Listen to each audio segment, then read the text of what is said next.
Yeah, with shorting, I don't short. A lot of people do it. I just find that it's riskier, and you were telling me a little bit about the risk that's involved with shorting.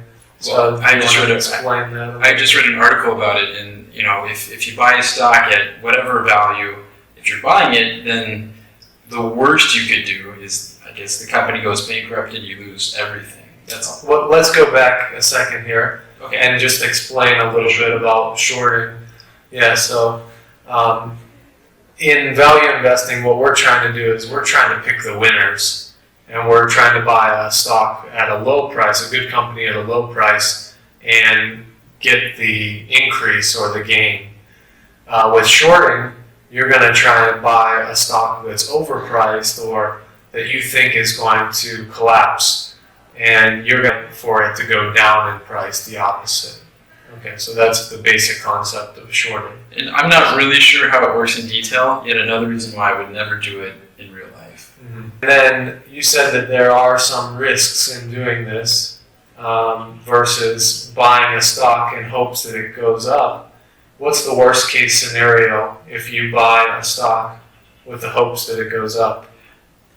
Well, the worst, hopefully it goes up. Maybe it stays the same. Maybe it goes down. The worst would be it goes to zero, and then all the money you invested, you're out. So you lost all that money. If you invested $10,000, then $10,000. you're out $10,000.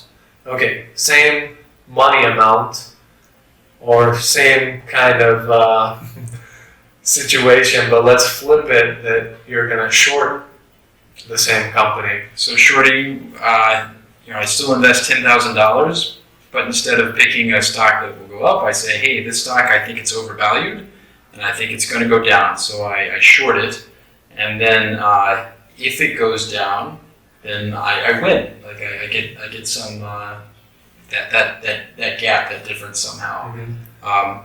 But worst case scenario is it starts to climb, like Amazon might do, keeps going up, and for every dollar that gap increases, that's a dollar I have to pay out, right?